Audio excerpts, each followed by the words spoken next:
इस वीडियो में हम करेंगे कक्षा 6 का गणित का अध्याय 6 जिसका नाम है परिमाप और क्षेत्रफल। पेज नंबर 132 पर दिया हुआ है। आइए पता लगाएं। आइए पता लगाएं का प्रश्न नंबर 6। और इससे पहले वाले जो भी प्रश्न हैं वो सभी मैं प्ले लिस्ट में डाल चुका हूँ। अगर आप देखना चाहें तो प्ले लिस्ट पर जाकर देख सकते हैं। प्रश्न 6 है, एक किसान के आयताकार भूखंड की लंबाई तथा चौड़ाई क्रमशः 230 मीटर तथा 160 मीटर है। यानी कोई किसान है, उसके पास आयताकार भूखंड है, यानी कि आयत के आकार का भूखंड। भूखंड का मतलब होता है भूमि का भाग, यानी कि खेत है। कि लंबाई लंबाई कितनी है 230 मीटर और चौड़ाई कितनी है 160 मीटर। जैसा कि ये चित्र मैंने बनाया हुआ है, ये आयताकार भूखंड है यानी खेत है। इसकी लंबाई है 230 मीटर और चौड़ाई है 160 मीटर। आगे है प्रश्न, वह भूखंड के चारों ओर रस्सी द्वारा 3 पूरे चक्कर की बाढ़ बनाना चाहता है। वो क्या करना चाहता है, रस्सी के द्वारा इस पूरे खेत की 3 चक्कर लगाना चाहता है, यानी कि बाढ़ बनाना चाहता है। जैसा कि चित्र में दिखाया गया है, जैसा कि चित्र में दिखाया गया है। चित्र आपकी बुक में दिया हुआ है, अपनी बुक में आप चित्र देख सकते हैं। किसान के द्वारा प्रयोग की गई रस्सी की कुल लंबाई ज्ञात कीजिए। यानी किसान के द्वारा प्रयोग की गई कुल रस्सी की लंबाई हमें ज्ञात करनी है। यानी किसान कितनी लंबी रस्सी लगाएगा। तो एक चक्कर में कितनी रस्सी लगेगी, जितना इसका परिमाप होगा। यानी कि जितना भूखंड का परिमाप होगा एक चक्कर में उतनी लंबी रस्सी लगेगी। जब वो 3 चक्कर लगाता है तो पहले हम निकालेंगे एक चक्कर में कितनी रस्सी लगेगी। तो यहाँ लिखें एक चक्कर में रस्सी की लंबाई, एक एक चक्कर चक्कर में रस्सी रस्सी की लंबाई लंबाई।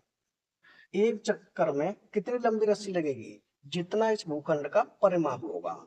और भूखंड कैसा है, आयताकार यानी आयत के आकार का। तो बराबर कर देता हूं भूखंड का परिमाप, भूखंड का परिमाप परिमाप यानी कि एक चक्कर में रस्सी की लंबाई बराबर हो गया भूखंड का परिमाप। जबकि भूखंड कैसा है, आयत के आकार का। तो आयत का परिमाप क्या होता है, आयत का परिमाप होता है, इसके लिए फॉर्मूला होता है 2 ब्रैकेट के बाहर ब्रैकेट में होता है लंबाई प्लस चौड़ाई। ये होता है आयताकार भूखंड का परिमाप। यानी कि क्या होता है, 2 ब्रैकेट के बाहर ब्रैकेट में लंबाई प्लस चौड़ाई।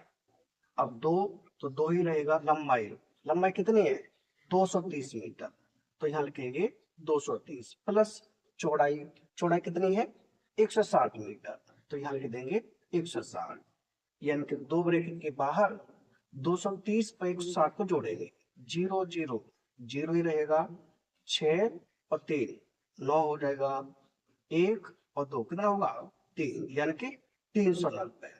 अब 390 में हम गुणा करेंगे 2 से, 2 का गुणा 0 से 0 ही रहेगा, 2 का गुणा 9 से 2 9 18 और हासिल 1, 2 का गुणा 3 से 2 6 1 7, कितना हो गया 780 मीटर।